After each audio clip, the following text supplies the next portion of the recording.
का आयोजन होगा। इस कार्यक्रम के आयोजन के लिए आप सहायक यानी सहायता ले रहे हैं। 3 सूत्र, तीनों सूत्र के बारे में हम लोगों ने सुना है। ये तीनों सूत्र क्या है? मन ही मन, पहला सूत्र, मन ही मन अपने गुरु शिव को। ये पूरी पंक्ति सीधे मत बोलिए कि पहला सूत्र है दया मांगना, दूसरा सूत्र है चर्चा करना और तीसरा सूत्र है नमन करना। ये तो सीधे आपने एक एक शब्द उठाए हैं और कह के आप उतर गए। लेकिन ये 3 शब्द नहीं है तीनों सूत्र। इन तीनों सूत्रों में गूढ़ रहस्य है अध्यात्म का, और इतना गहरा है कि इन 3 सूत्रों की परिधि से बाहर अध्यात्म कुछ है ही नहीं। क्या है ये 3 सूत्र? क्यों करते हैं हम लोग? शिव के शिष्य, शिव को गुरु बनाकर शिष्य बन गए, तो हम 3 सूत्र क्यों करें? क्या परिणाम है इसका, और किस तरह और किस मंशा से करना चाहिए हमको? तो पहला सूत्र ये कहता है, मन ही मन अपने गुरु शिव को। ये मूक संप्रेषण, जब आपका मन हो, जब आपका मन महादेव को याद करता है, ये दीजिए, हे शिव आप मेरे गुरु हैं, मैं आपका शिष्य हूं, मुझ शिष्य पर दया कर दीजिए। क्या पंक्ति कह रही है? अपने गुरु शिव को, यानी वो शिव कौन है? वो भगवान भी है, वो महाकाल भी है, वो सबका है, सार्वजनिक है, यानी जो सबका होता है वो किसी एक का नहीं होता। ये हॉल सबका है, कोई इसको बुक करा के अपना कार्यक्रम कर सकता है। तो यहाँ टूटेगी दीवार, आप नहीं आएंगे बनवाने, क्योंकि आपका नहीं है। लेकिन आपके घर की दीवार अगर टूटेगी तो आप रात में ही बनाएंगे, क्योंकि ये मेरे घर की दीवार है, मेरी है। तो जो मेरा होता है हम उसकी परवाह करते हैं। मेरा सड़क पे कोई बच्चा ठंड से सिकुड़ रहा होगा अभी भी, कहाँ आप जाते हैं उसको गर्म कपड़ा देने? नहीं जाते। लेकिन मेरा बेटा, अगर उसको 2 कपड़ा है पहले से, तीसरा उसने पसंद कर लिया है, तो हम उसके लिए उसी समय तैयार हो जाते हैं खरीदने के लिए, क्योंकि वो मेरा है। साहब ने कहा नींव है ये पहला सूत्र, नींव है इस बात की कि आगे के सारे काम इसी पे होने हैं। अगर नींव मजबूत नहीं हो इस इमारत की, तो इस पे दीवारें मजबूत नहीं होंगी, इस पे और मंजिल मजबूत होकर नहीं बन सकेगी। नींव क्या है? शिव के लिए ये भाव कि वो मेरा है, इसी पे तो सारी चीजें टिकी हैं। वो मेरा है तो हम उसकी बात करेंगे, वो मेरा है तो हम उसको प्रणाम करेंगे, वो मेरा है तो हम हर पल मेरी याद में वो रहेंगे और हम दया मांगेंगे, झुकेंगे। हम अपनों के सामने झुकने में कोई लज्जा महसूस नहीं करते। जो मेरा है उसके सामने झुकने में हम लोग 1 सेकंड नहीं लगाते। दे दो ना माँ प्लीज, हाथ जोड़ते हैं, पैर पड़ते हैं, पैर पकड़ लेते हैं माँ का। माँ है, माँ के सामने झुकने में क्या लज्जा। लेकिन बाहर किसी के सामने झुकने के लिए कह दिया जाए तो बहुत दिक्कत है। तो पहला सूत्र यानी मन ही मन उस शिव से दया मांगना, अगर ये मजबूत हो गया, बार बार मन ने आपके मन ने, क्योंकि सूक्ष्म है वो शिव, और भाव भी सूक्ष्म होते हैं, प्रेम भी सूक्ष्म होते हैं, भक्ति भी सूक्ष्म होती है, शिव की सत्ता भी सूक्ष्म है। सूक्ष्म मतलब जो दिखाई नहीं देता। मेरा आपका शरीर दिखाई देता है, हाथ है तो दिखाई देता है, लेकिन हाथ के अंदर जो खून है उसको भी अगर काटिए तो वो भी दिखाई देगा। लेकिन आपके प्राण कहाँ है? दिखाई नहीं देते। जिसके कारण ये शरीर जीवित है वो दिखाई देता है कभी? नहीं देता। मन, हम कहते हैं कि मेरा आज मन है, या हम कहते हैं कि आज मेरा मन नहीं है। ये मन कहाँ है? अगर मन को ढूंढिए तो वो कहाँ दिखता है?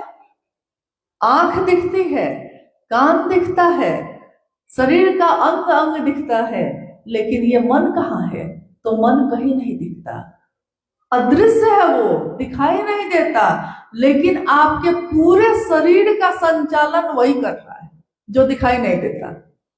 आप कहते हैं कि शिव दिखाई नहीं देता, तो हम उसको अपना क्यों बनाएं?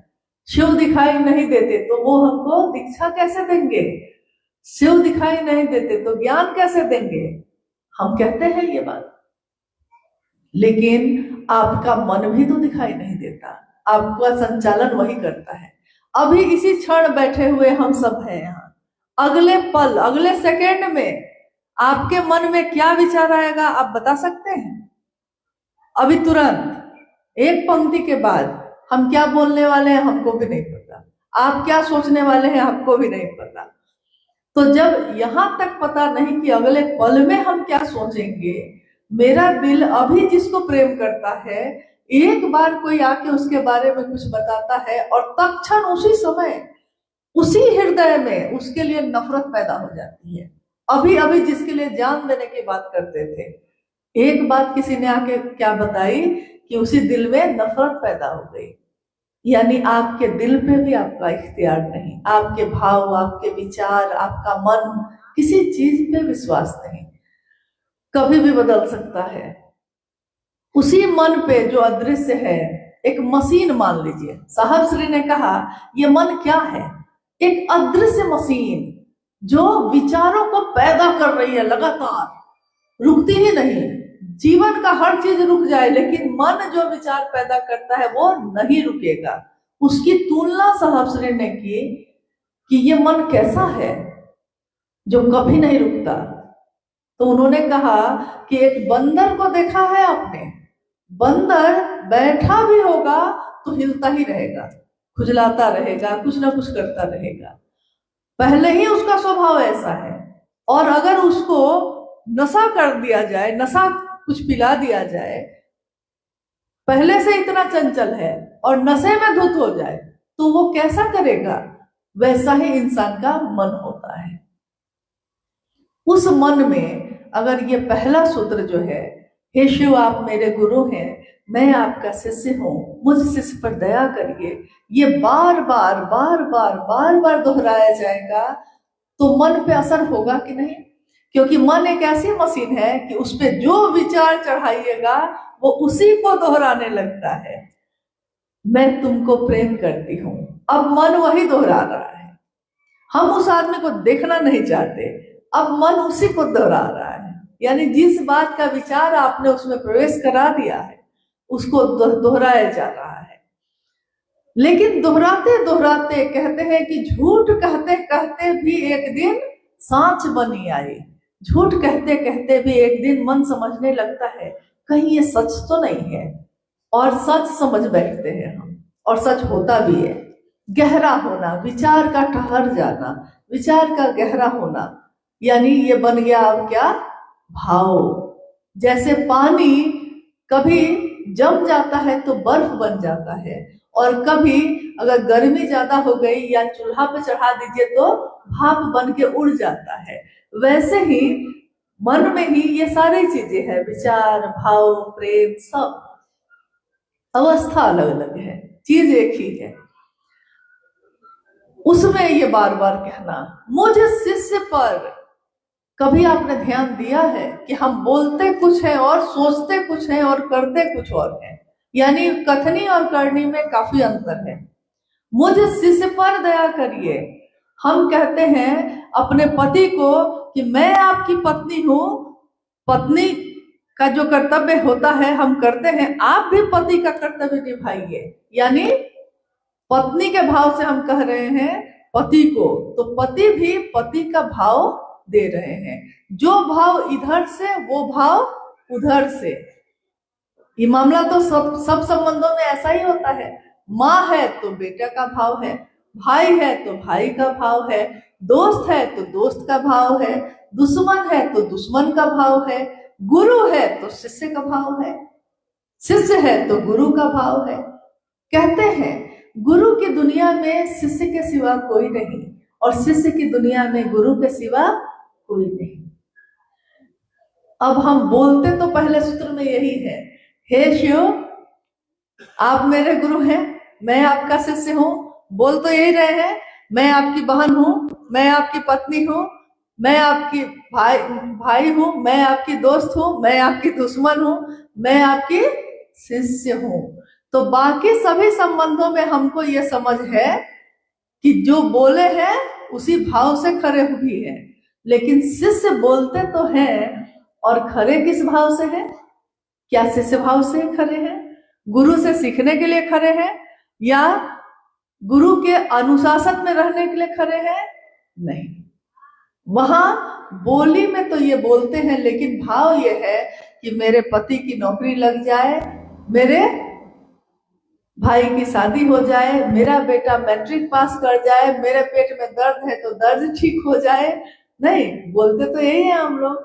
यानी महादेव हमारा लक्ष्य थे ही नहीं कभी, महादेव हमारी मंजिल थे ही नहीं कभी। अगर महादेव मेरा लक्ष्य होंगे, महादेव मेरी मंजिल होंगे, तो हम दूसरी चीज कैसे मांगने लगे उनसे? जो मंजिल होंगी, महादेव तुम मेरी मंजिल हो। जैसे माँ भवानी, उन्होंने क्या किया? कहा उन्होंने पति रूप में प्राप्त करना चाहा महादेव को, तपस्या की, साधना की। क्या कहा? वरहु शंभु नहीं तो रहूं कुंवारी। वर करेंगे तो सिर्फ शंभु तुम्हारा, नहीं तो कुंवारे रहेंगे, लेकिन दूसरे का वरण नहीं होगा। यहां तो बोल रहे हैं हम, कुछ कर रहे हैं कुछ और। तो थोड़ा इस बोली में कोशिश करिएगा कि जो बोल रहे हैं उसी पे हम टिके भी रहें।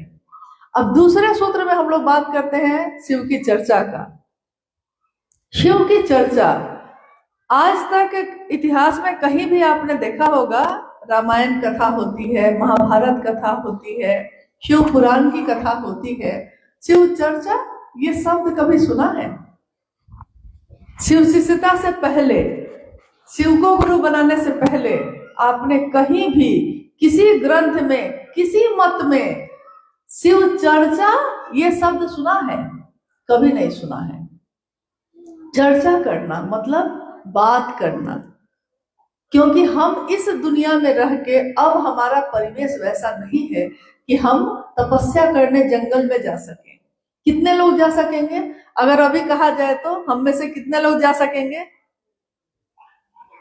कोई जाना चाहते हैं तपस्या के लिए?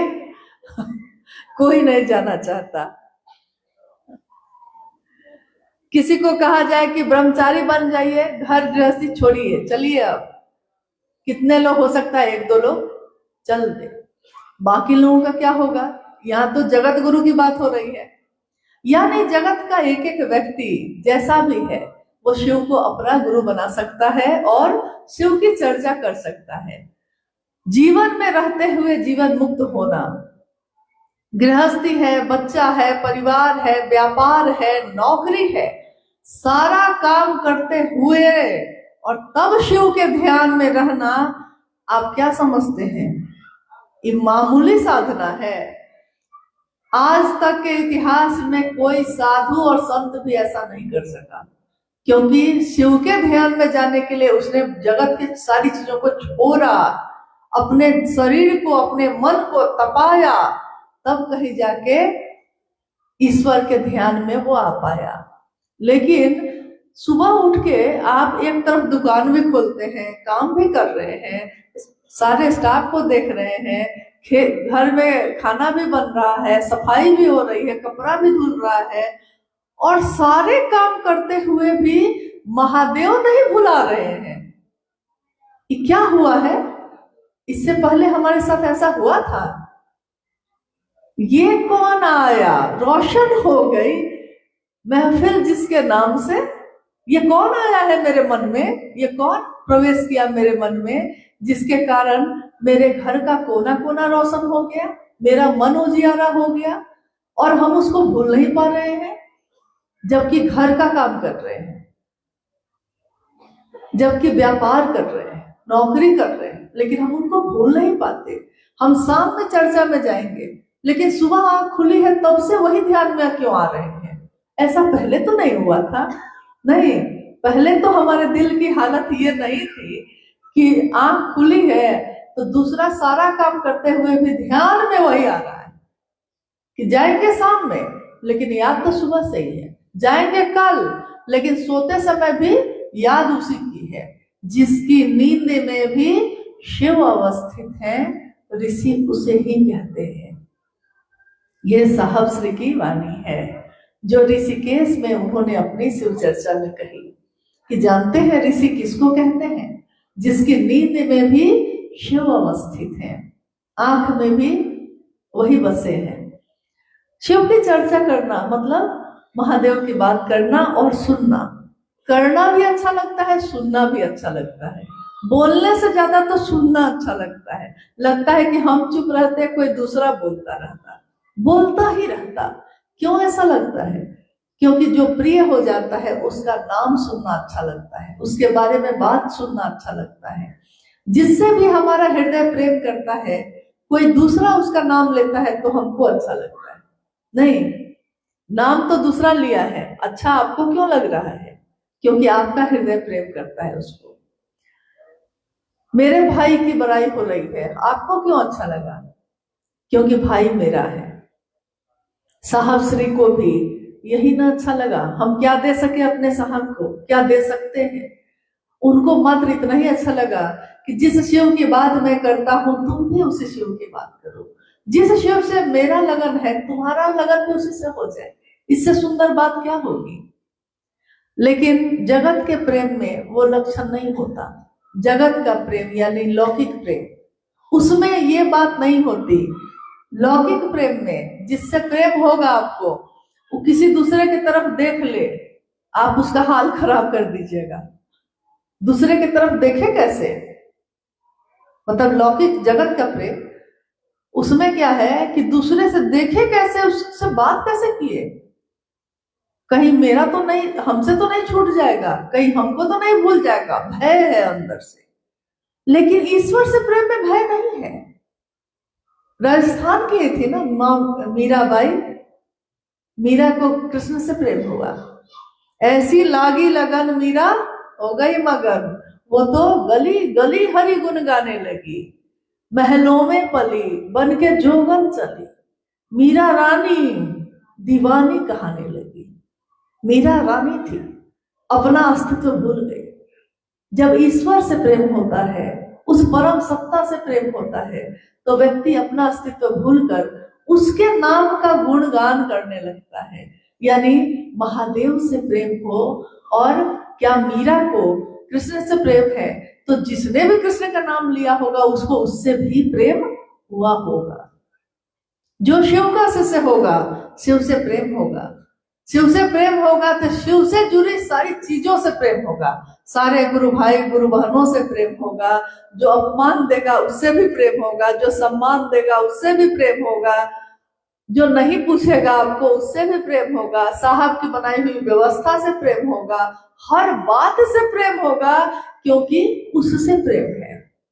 उसके कारण विवाह होता है किसी बच्ची का, हमारी बेटी का मान लीजिए, अपने घर में जाती है, वो पति के कारण जाती है ना अपने घर में, और कौन है उसका अपना वहां?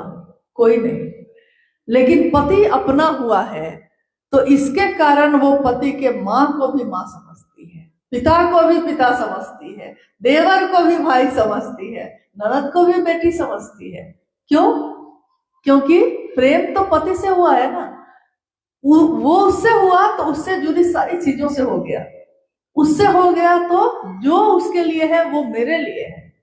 ऐसा ही है अध्यात्म जगत में भी प्रेम, जो उसके लिए है वो मेरे लिए भी है। शिव की चर्चा शिव के लिए करना, साहब ने यही कहा, अपने लिए नहीं। दूसरों को समझाना इसलिए कि तुम समझ सको, क्योंकि हम नहीं समझ पा रहे हैं। तो शिव की चर्चा में दूसरा सूत्र जो है उसके पीछे एक ही नियम काम करता है कि जितना दूसरे को समझाइएगा उतना खुद समझेंगे। जितना महादेव के पास किसी दूसरे को पहुंचाने की कोशिश कीजिएगा उतना खुद पहुंचिएगा। स्टेशन आपको पहुंचाने हम चले हैं और आपके साथ हम भी देखते हैं पहुंचे हुए, पहुंचाने तो आपको गए थे। तो ये गहरा होता जाता है। महादेव गुरु के रूप में आपसे और कुछ नहीं चाहते, कुछ नहीं मांगते। पूजा पद्धति में आप उनको दूध जल धतूर बेलपत्र सब चढ़ा सकते हैं, लेकिन गुरु और शिष्य परंपरा में गुरु जो ज्ञान देता है शिष्य उसके लिए कृतज्ञ होता है, कृतज्ञ होता है इसलिए गुरु दक्षिणा देता है। लेकिन महादेव को गुरु दक्षिणा में क्या दीजिएगा? महादेव को आपके पैसे से क्या काम, महादेव को आपके भोजन से क्या काम? शिव चर्चाओं में इसीलिए साहब ने कभी भी इस बात को बढ़ावा नहीं दिया कि आप बहुत प्रसाद चढ़ाइए, बहुत व्यवस्था करिए, क्योंकि उन्होंने कहा शिव की चर्चा इसको करने का हक हर गरीब से गरीब गुरु भाई को है। वो अपने घर में शिव चर्चा का आयोजन कर सके, इसके लिए आपको सबको वैसा काम करना होगा ताकि जगत का एक एक व्यक्ति इस काम को कर सके। हमारे पास पैसा है तो हम तस्वीर लगा लेते हैं, हमारे पास व्यवस्था है तो हम लोगों के लिए बैठने की व्यवस्था कर लेते हैं, मिठाई खिलाते हैं, खीर खिलाते हैं। लेकिन उनका क्या, जो प्रतिदिन कमाते हैं और रोज सोचते हैं कि अगले दिन क्या खाएंगे, क्या उनको ये हक नहीं है कि वो शिव चर्चा का आयोजन करें? हक है। इसलिए शिव की चर्चा बोरा बिछा के भी हो सकती है, धरती पे बैठ के भी हो सकती है, और किसी के आंगन में, किसी के छत पे, किसी के दरवाजे पे, कहीं भी हो सकती है। इसमें कोई नियम नहीं।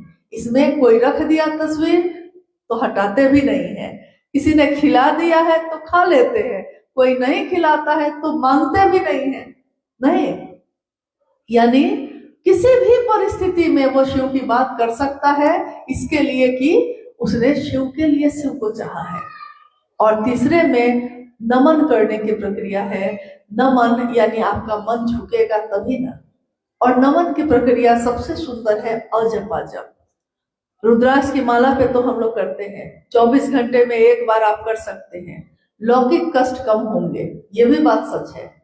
लेकिन लौकिक और पारलौकिक दोनों कष्ट अगर कम करने हो तो अजपा जप ही, यानी सांस पे नमः आया और शिवाय उतरा, ये तरीका सर्वोत्तम विधि है शिव शिष्यों के लिए। शिष्यानुभूति जिसमें साहब ने ये पंक्ति लिखी भी है और कहा भी है। शिव शिष्यों के लिए क्यों कहा उन्होंने? क्योंकि शिव शिष्य गिनती में अपने महादेव को प्रणाम नहीं करते, उनका मन जब करेगा, अपना है ना वो, अरे अपने हो तुम इसीलिए तो हाल सुनाने आया, नहीं अपने हो तुम, इसलिए तुमको जब चाहे हम प्रणाम करते हैं, जब चाहे आपसे दया मांगते हैं। लेकिन अगर आपके लौकिक कष्ट आप चाहते हैं कि कुछ कम हो ताकि आप महादेव का काम कर सकिए, तो आप 24 घंटे में एक बार नमः शिवाय से 108 की माला पे भी कर सकते हैं। लेकिन सर्वोत्तम विधि अजपा जप की है। अब इन तीनों सूत्रों में कोई कर्मकांड नहीं है, कोई नियम वर्जना नहीं है। आप जहां है, जैसे है वैसे स्वतंत्र रूप से कर सकते हैं, जैसे आपका मन हो। अब शिव शिष्यता में 2-3 चीजें हैं जिसका उपयोग हम लोग करते हैं। ये 3 सूत्र तो हो गए। हम हाथ में कंगन पहनते हैं, हम किसी के नाम की घोषणा करते हैं तो जगह जगह महादेव से करते हैं, कहते हैं। आप लोग भी करते हैं, कंगन पहनते हैं, हाथ में कंगन है। कभी आपने सोचा है कि कब से ये शिव से लोग कंगन पहनते हैं? कभी किसी से पूछे कि कब पहली बार शिव से कंगन पहनने लगे? 12 दाना का रुद्राक्ष का क्यों पहनने लगे? क्या कारण है? क्या सुनी बात है। हाँ ठीक है, खुद ही लोगों ने निर्णय ले लिया कि हमको किस हाथ में पहनना चाहिए, आपको किस हाथ में पहनना, खुद ही कर लिया। महादेव ने कोई नियम नहीं लगाए, हम लोगों ने लगाने शुरू कर दिए। आदमी का ये स्वभाव है। सन 1974 में साहब श्री ने शिव को अपना गुरु बनाया। ये तो आपने सुना, आपने पहले भी सुना होगा। आरा एक जिला है बिहार में। आरा जिला के कोई है यहाँ? अच्छा है, 1-2 लोग हैं, ठीक है। वहीं के शमशान भूमि में उस समय साहब श्री पटना में लॉ कॉलेज में कानून की पढ़ाई करते थे और प्रतिदिन रात्रि में शमशान साधना में जाते थे। लेकिन लोगों को, यानी शरीरधारी गुरुओं की परंपरा में कितने लोगों को उन्होंने गुरु बनाया, हर जगह वो निराश हुए। ये आपने अभी सुना है, शिव शिष्यता की पृष्ठभूमि में आपने सुना भाई सुरेंद्र जी से कि हर जगह हताश और क्लांत हुए, हारा हुआ मन, पूरी तरह टूटा हुआ मन। कल्पना करिए कि अगर हम पानी में डूबने लगे और कोई सहारा नहीं हो हमको। लोग कहावत कहते हैं कि तिनके का भी सहारा होता है, और वो तिनका भी आपके पास नहीं हो और हम पानी में डूब रहे हैं, तिनका भी सहारा नहीं है। उस समय आपके मन की अवस्था क्या होगी? वैसी ही ना अवस्था उस दिन साहब के पास थी। पिछले 14 वर्षों से उन्होंने अनेक लोगों को अपना गुरु बनाया। हर जगह छल मिला, हताशा मिली, निराशा मिली, और टूटे हुए मन से, बिना विश्वास के, बिना किसी श्रद्धा के, नफरत थी गुरु के नाम से। उन्होंने कहा कि आप तो फिर भी महादेव पे थोड़ा श्रद्धा रखते हैं, विश्वास है आपको, मुझको तो कुछ भी नहीं था, क्योंकि गुरुओं ने बड़ा ठगा था, मुझको छला था। तो मैंने उस मन से शिव को अपना गुरु बनाया। और गुरु बनाकर जब वो लौटे सन 1974 में, तो उन्होंने मां नीलम आनंद जी को पत्र लिखा, जिसमें उन्होंने लिखा कि नीलम, मैंने शिव को अपना गुरु बना लिया है, तुम भी शिव को अपना गुरु बना लो। मां नीलम आनंद बहुत आनंदित हुई, मेरे पति को एक ठौर मिला, महादेव मिले, इससे सुंदर बात क्या होगी। बड़ी प्रसन्न हुई। फिर जब वो लौटी, और उसके 2-3 वर्षों के बाद ही, बीच में ही सन 1974 में ये घटना हुई है, और सन 1975 यानी 1 वर्ष के बाद ही नमः शिवाय वाली घटना हुई, जो आपने अभी सुना है। ध्यान से सुने हैं आप लोग कि नहीं सुने थे?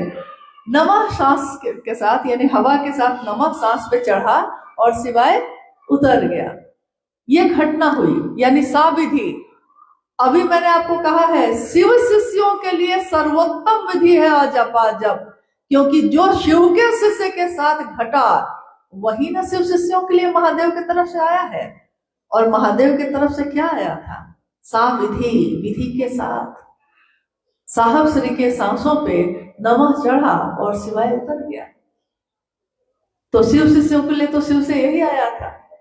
ये हुआ 1975 के बाद 2-3 वर्षों के अंदर ही साहब श्री बिहार प्रशासनिक सेवा में उत्तीर्ण हुए और डिप्टी कलेक्टर के रूप में उनका चयन हो गया।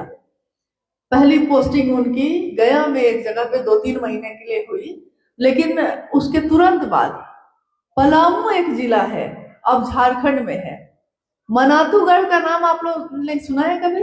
मनातूगढ़, जैसे यहाँ है नाहरगढ़, आमेरगढ़, यहाँ तो गढ़ ही गढ़ है जयपुर में, नहीं, लेकिन हमारे झारखंड में भी कुछ गढ़ है, यानी किला, यानी राजा का परिवार जिसमें रहता था, या बहुत बड़े जमींदार लोगों का परिवार जिसमें रहता था। मां नीलम आनंद जी का जन्म स्थान मनातूगढ़, ये आज पलामू जिला में है, और ये पलामू झारखंड में है। रांची से लगभग 4-5 घंटे की दूरी पे है। मनातूगढ़ में, उसी पलामू जिला में, मनातू से पहले एक और प्रखंड है, उसका नाम है पाटन। आपने पाटन का नाम सुना है कभी? पाटन की कोई घटना सुनी है? किसी ने नहीं बताया है आपको, बताइए। साहब का ससुराल हुआ मनातूगढ़, और उससे पहले प्रखंड आता है पाटन। तो डिप्टी कलेक्टर के रूप में, यानी बीडीओ के रूप में पहली पोस्टिंग उनकी हुई पाटन, और तब तक वो शिव को अपना गुरु बना चुके थे, मां नीलम आनंद को बता चुके थे, और पोस्टिंग उनकी हो गई वहीं पाटन में। अब शिव को गुरु बना के उन्होंने पहले की सारी क्रियाओं को छोड़ दिया, कोई कर्म कांड नहीं, कोई मंत्रों का जप नहीं, कुछ भी नहीं करते थे, छोड़ दिया। उन्होंने कहा भी, महादेव को गुरु बनाओ और चादर तान कर सो जाओ, महादेव खुद जगा लेगा तुमको। तो उन्होंने सारी क्रियाएं छोड़ दी। लेकिन अब उनके जीवन में क्या हो रहा था? उनके जीवन में ये हो रहा था कि जो वो सोचते सो हो जाता, जो वो कहते सामने वाले को सो हो जाता। विचित्र घटनाएं होने लगी। घर के पूजा घर में बेलपत्र की बारिश होने लगी। पूरा डब्बा चावल का खाली है, आटा का खाली है, और मां नीलम आनंद बाहर निकली है, साहब बैठे हैं। मां कहती हैं आटा खत्म हो गया है, किसी को भेज दीजिए। साहब कहते हैं जाओ देखो होगा। माँ कहती है अरे मैं अभी देखकर ही तो आई हूँ, स्त्री से ज्यादा किसको पता होगा कि घर में क्या है क्या नहीं। उन्होंने कहा कि मैं देख के तो आई हूँ, भेजिए ना किसी को। और साहब कहते हैं कि मारो उसको जाके। और माँ थोड़ा सा झुंझलाते हुए वापस लौटती है कि सुन नहीं रहे हैं। फिर मन में एक बात होती है, क्या ऐसा क्यों कहा। तो वो डब्बा हटाती है, डब्बा हटाती है तो देखती है कि पूरा डब्बा आटा से पूरा लबालब भरा हुआ है। कितनी घटनाएं ऐसी हुई उसी जगह पे। उस समय तक साहब ने अपने हाथ में पहली बार उनके मन में एक विचार आया था, महादेव को गुरु माने हुए थे और रुद्राक्ष महादेव से जुड़ी हुई चीज है, तो उन्होंने अपने मन से अपने हाथ में एक दाना रुद्राक्ष का पहन लिया था, एक दाना। फिर कुछ दिन तक वो एक दाना ही पहने रहे। कुछ समय और बीत गया, फिर उनके मन में आया कि 11 पहन लेते हैं, क्योंकि महादेव का एक और रूप है, एकादश रुद्रात्मिकता जो ताकत है उनकी, रुद्र यानी जीव को रुलाकर मुक्त करने की जो ताकत है उनकी, उनका एक रूप है एकादश रुद्रात्मिकता शक्ति। तो उन्होंने ये सोचा मन में कि महादेव के 11 की जो अंग विज्ञान में 11 की गणना है, तो हम 11 रुद्राक्ष मान लेते हैं। तो उन्होंने अपने हाथ में एक से में और 10 शामिल किया और हो गए 11। तो उन्होंने 11 दाने पहनने शुरू किए। उसी पाटन में एक घटना घटती है। रात हो गई है, रात के 9 बज रहे हैं। 9 बजे रात में अचानक दरवाजे पे खटखटाहट हुई। माँ नीलमानंद और साहब वहीं सामने बैठे थे, तो उन्होंने आगे बढ़ के दरवाजा खोला, देखा कि एक साधु खड़े हैं, लेकिन बाहर पूरी तरह अंधेरा है और वो साधु जो खड़ा है उसके पूरे शरीर में रोशनी है। माँ नीलमानंद के मुंह से अनायास निकला उस समय कि आप इस समय यहाँ क्या कर रहे हैं, ये कोई समय है आने का। मतलब 9 बजे, और पाटन तो गांव ग्रामीण क्षेत्र था, तो 7-8 बजे तो लोग अपने दरवाजे को बंद करके सो जाते थे। शहर में ना लोग जगे रहते हैं, गांव में तो आज भी लोग जल्दी सो जाते हैं। माँ नीलमानंद जी ने कहा साधु से, आप यहाँ क्या कर रहे हैं, जाइए कल आइएगा। साधु ने कहा घबराओ मत, मैं अपना ही आदमी हूं। और यह कह के जो बरामदे में बेंच थी रखी हुई उस पे वो बैठ जाते हैं। और माँ नीलमानंद खड़ी है, तब तक साहब भी आके खड़े हो जा रहे हैं, कौन है। और वो साधु उनसे तरह तरह की बात करने लगता है। उस बात को करते करते कुछ बातें जो उन्होंने की उस दिन, उसमें एक बात उन्होंने ये भी कही कि रुद्राक्ष का दाना पहने हो तो 12 पहनो। साहब ने कहा कि 12, तो माँ नीलमानंद जी ने कहा कि रुद्राक्ष का दाना तो नहीं है हम लोग के पास, ये तो 11 पहने हुए हैं, लेकिन और दाना तो है नहीं मेरे पास। तो साधु ने अपने बाएं हाथ के में जो रुद्राक्ष का कंगन पहना हुआ था, उन्होंने दोनों हाथ में था, तो बाएं हाथ वाले में दाहिने हाथ से जोर से ऐसे रगड़ा, तो वो टूट गया। टूटा, उसमें से एक दाना निकालकर उन्होंने दीदी के हाथ में दे दिया और 11 जो दाने थे वो अपनी झोली में डाल लिए और कहा कि तुम लोग जाओ अंदर जाओ, बाहर अंधेरा है।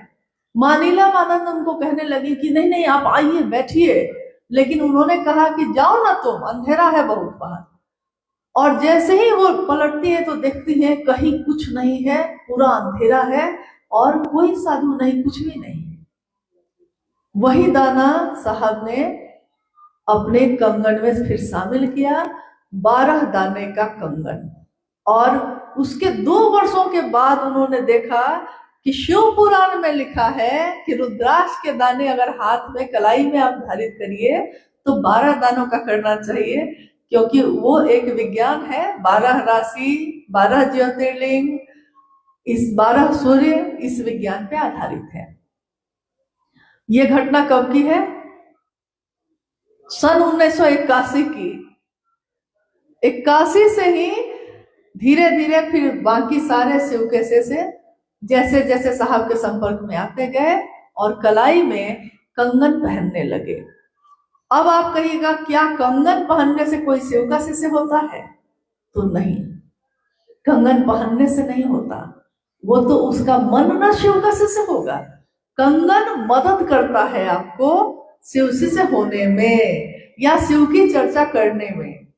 जैसे दिल्ली में, यहाँ आने से पहले दिल्ली में जहां मेरी बेटी पढ़ रही थी, जब उस प्रांगण में हम गए तो एक व्यक्ति जो सिक्योरिटी गार्ड का काम कर रहे थे खड़े थे और अनायास मेरी नजर चली गई हाथ पे। हाथ में कंगन था और मेरे मुंह से निकला, गुरु भाई है क्या? और वो हंसते, हाँ जी मैं गुरु भाई हूँ, आप कैसे जाने? और वो भी पहचान गया, मतलब पहचान गए तो उनको भी आश्चर्य लगे कि हम वहां कैसे हैं। देखिए क्या रिश्ता बनाइए। ये कंगन है, शिव के शिष्यों के लिए ये एक परिचय है और ये देखकर हम समझ जाते हैं कि कोई शिव के रास्ते पे चलने वाला आदमी है। मेरा गुरु भाई है, मेरी गुरु बहन है, हम भी आपके गुरु बहन है। मतलब देखिए क्या रिश्ता बनाया साहब ने कि हाथ में कंगन देखकर एक तो ये भाव जग जाता है। दूसरा, कोई ऐसा व्यक्ति जिसने शिव को गुरु नहीं बनाया है वो आपके हाथ में देखकर पूछ बैठता है कि आप कंगन पहने हैं रुद्राक्ष का, आप क्या तपस्वी हैं, क्या साधु हैं? पूछने लगता है साध्वी है आप? और हम कहते हैं कि ना हम लोग तो गृहस्थ हैं। गृहस्थ आश्रम में रह के हम सभी शिव शिष्यों ने शिव को अपना गुरु बनाया है और जगत के एक एक व्यक्ति ने बनाया है शिव मेरे गुरु हुए हैं। और ये कहते कहते हम लोग शिव चर्चा शुरू कर देते हैं। यानी इतनी सुंदर बात, इसके लिए मदद मिलती है। शिव का काम करने में कंगन मदद करता है, जैसे तीनों सूत्र मदद करते हैं।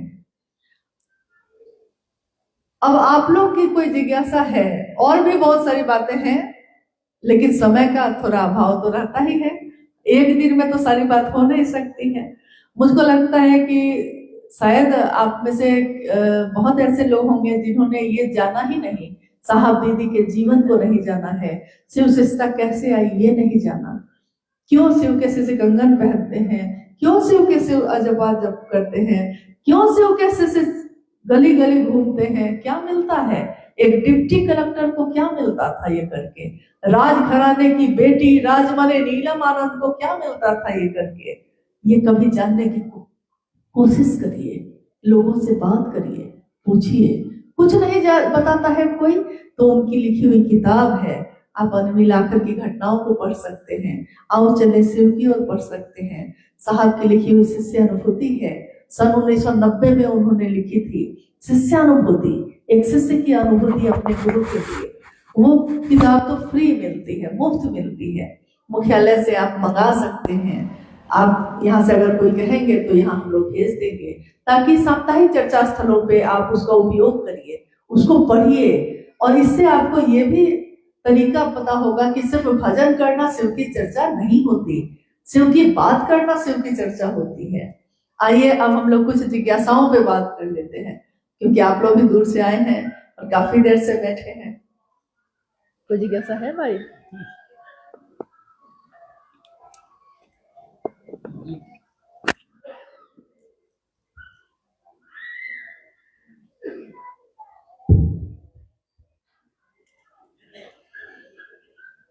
जिज्ञासाएं जो स्थानीय गुरु भाई गुरु बहनों के द्वारा आई है, जिज्ञासाओं का समाधान इस मन से शब्दों में तो हो गया है, लेकिन एक जिज्ञासा सामूहिक है।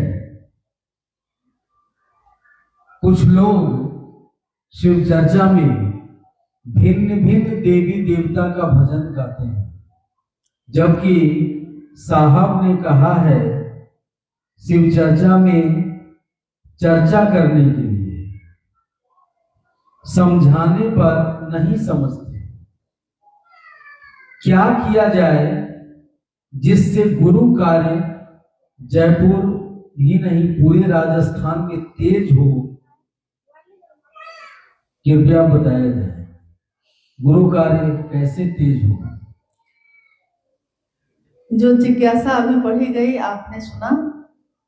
जिज्ञासा ये है कि बहुत जगहों पे गुरु भाई गुरु बहन सभी देवी देवताओं के भजन गाते हैं शिव चर्चा के आयोजन में, मतलब शिव चर्चा रखी गई है उसमें। अभी जितने लोग आप लोग उपस्थित हैं, आप में से किन्हीं के यहाँ ऐसा होता है? अगर होता है तो थोड़ा हाथ उठाइएगा। आप लोग सब कोई भजन गाते हैं? खूब भजन? थकते हैं कि नहीं? और शिव चर्चा नहीं करते हैं? शिव चर्चा 1, भजन 4। अच्छा ठीक है, तो भजन 4, 5, 10, 20 भी हो सकता है, लेकिन चर्चा 1। बेचारी चर्चा बहुत कमजोर है भाई। कोई उसको रहा ना, कोई देखा ना रहा। क्या?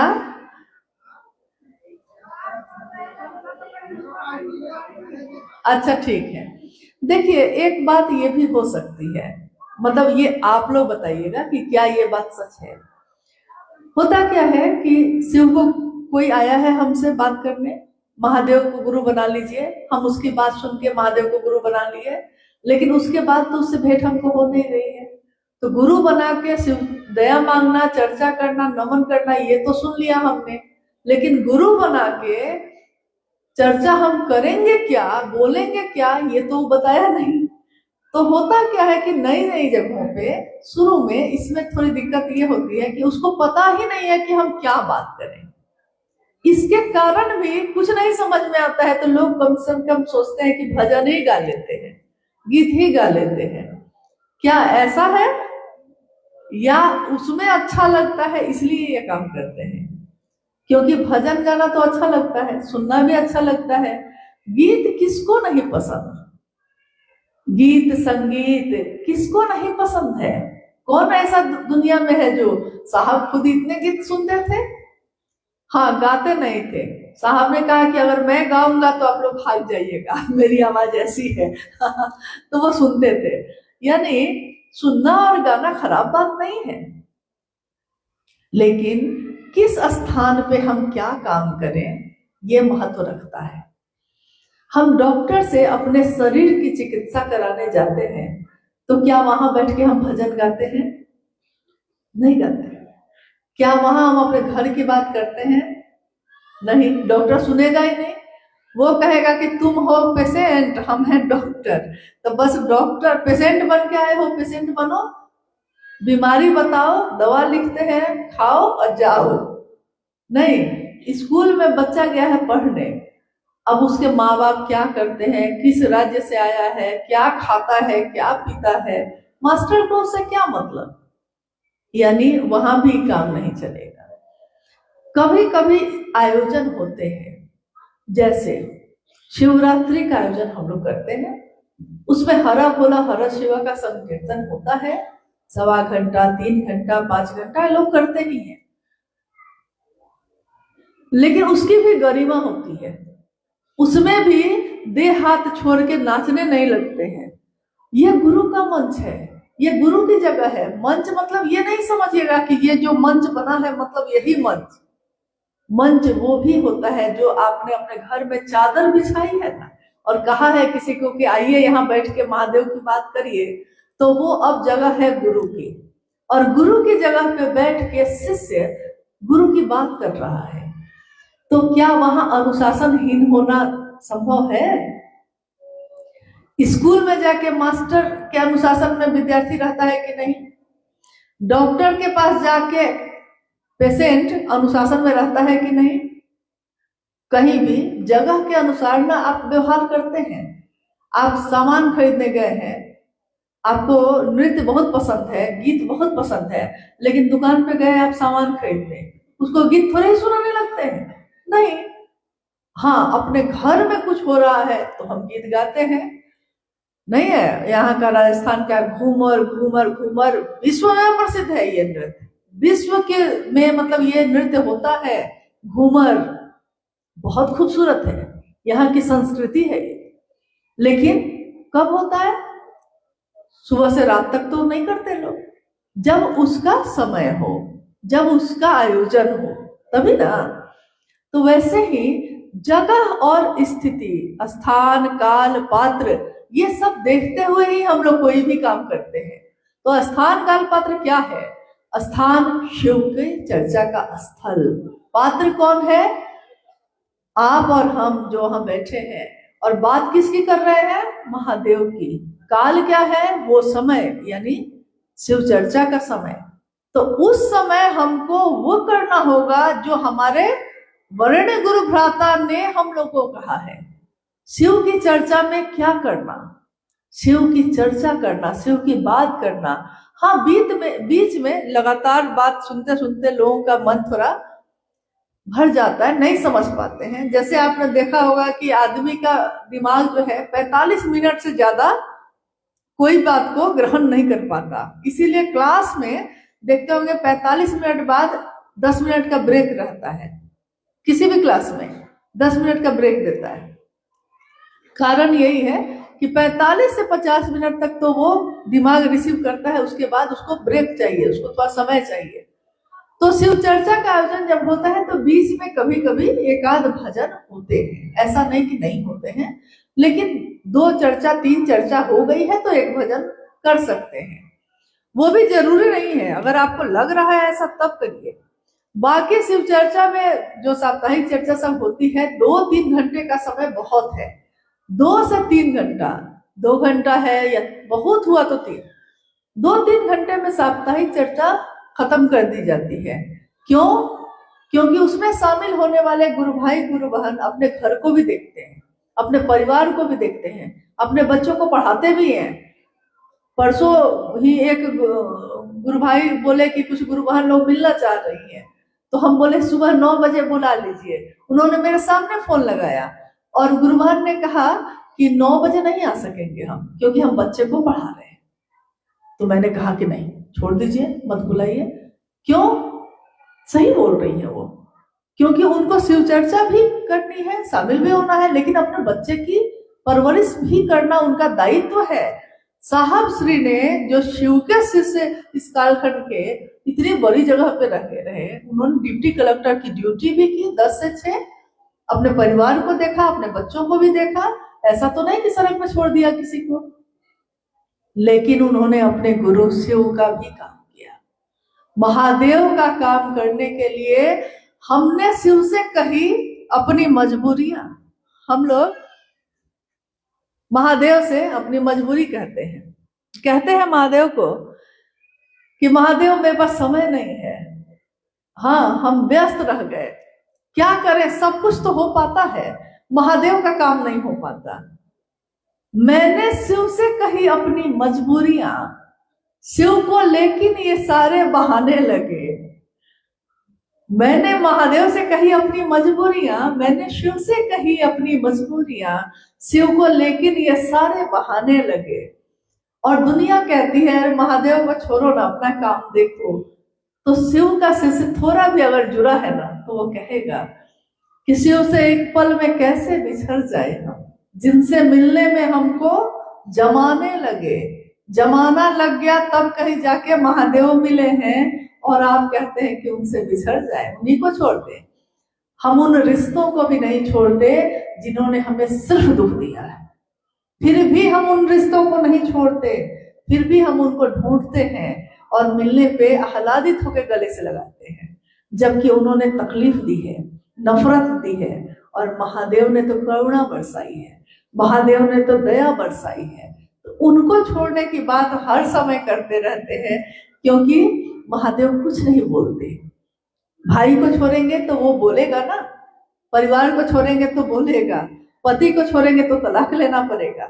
लेकिन महादेव को छोड़ने में क्या है? महादेव है क्या? जब मन किया पकड़े, जब मन किया छोड़े। और महादेव छोड़ दे तब महादेव की दुनिया में हम रहते हैं। ये पूरी दुनिया किसकी है? मेरी, आपकी? किसने बनाई इस दुनिया को? हॉल को किसी ने बनाया होगा, लेकिन धरती को किसने बनाया? हवा को किसने बनाया? ये अग्नि, ये आकाश, ये जल, सब कुछ किसने बनाया? जो महादेव की बनाई हुई चीज है वो बेशकीमती है, उसकी कोई कीमत ये दुनिया नहीं लगा सकती और ना वैसी चीज बना सकती है। बेशकीमती है हर वो चीज जो महादेव ने बनाई है, लेकिन क्योंकि वो मुफ्त में मिल गई ना हमको, इसलिए हम उसकी कदर नहीं करते। महादेव भी बैठे बैठे मुफ्त में मिले ना, तो हम लोग कहते हैं कि समय होगा तो करेंगे। ये दर्द पूछिए साहब हरिंद्रानंद जी से, जिनको कितनी पीड़ाओं से गुजरने के बाद महादेव मिले, इसलिए उनके नजर में अपने गुरु की कद्र है। और क्योंकि उन्होंने हमको आपको उस पीड़ा से बचा लिया, उस कांटों की चुभन से बचा लिया, इसलिए हम लोग उसकी कद्र नहीं कर रहे। हम कहते हैं हमारे पास समय नहीं, और महादेव के पास अगर हमारे लिए समय ना हो तब क्या होगा? महादेव को कैसा लगता होगा? आपकी संतान आपको कल अगर उपेक्षित कर दे तो आपको कैसा लगेगा? और महादेव को हम उपेक्षित करते हैं और ये भी नहीं सोचते कि उनको कैसा लगता होगा। कभी तो थोड़ा सोच लीजिए, कभी तो थोड़ा उस दर्द को महसूस करने की कोशिश करिए जो साहब और दीदी ने भोगा है, जिससे वो गुजरे हैं। इसलिए निवेदन करते हैं हम लोग कि महादेव की चर्चा में कम से कम उस घर को छोड़ दें। हम महादेव की चर्चा में ये नृत्य और लगातार भजन ऐसा ना करें हम, क्योंकि कलंकित होंगे शिव। लोग ये नहीं कहते कि कमलावती दीदी के चर्चा में ऐसा हुआ, सुशीला दीदी के चर्चा में ऐसा हुआ। कोई ऐसा कहता है क्या? लोग कहते हैं शिव चर्चा में ऐसा होता है। अभी दिन में एक गुरुभान है जिन्होंने कहा कि मेरे घर में एक महिला आती है जो काम करती है, तो उन्होंने कहा है कि शिव चर्चा में ऐसा है ना कि जब हम लोग यहाँ कुछ होता है तो हम लोग शिव चर्चा वालों को बुला लेते हैं, 2 घंटा वो लोग थोड़ा भजन वजन गा देती हैं और पैसा ले देती हैं और चली जाती हैं। और मैंने उनको कहा कि अच्छा हुआ, या शायद उन्होंने सुना ही होगा, साहब ने इस बात को न सुना इन कानों से। क्या गुजरती होगी उन पे। उन्होंने हम सबका परिचय क्या बनाना चाहा और हमने अपना परिचय क्या बना लिया। उन्होंने तो चाहा कि लोग आपको हमको देखें और कहें कि शिव के से जा रहे हैं, और हम लोगों ने अपना परिचय बना लिया कि शिव चर्चा वाले जा रहे हैं। अभी भी समय है, इस जीवन में कम से कम अपना परिचय तो ऐसा बनाइए कि कहीं से गुजरिए, किसी से बात करिए तो उसको शिव याद आए। और व्यापार करने के लिए, कमाने के लिए बहुत काम है। बहुत लोग गीत गा के कमाते हैं, शादियों में गीत गाते हैं। राजस्थान की ही एक जगह है जहाँ सुना है मैंने कि जब किसी की मौत हो जाती है और कोई रोने वाला नहीं होता, रुदाली, मतलब उसमें रोने वालों को बुलाया जाता है पैसे देकर या सामान देकर। तो कमाने के लिए तो बहुत रास्ते हैं, दूसरे रास्तों में कमा लीजिएगा, लेकिन अगर थोड़ी भी कद्र हो तो हाथ जोड़ के ये कहते हैं कि महादेव के काम में ऐसा मत करिएगा।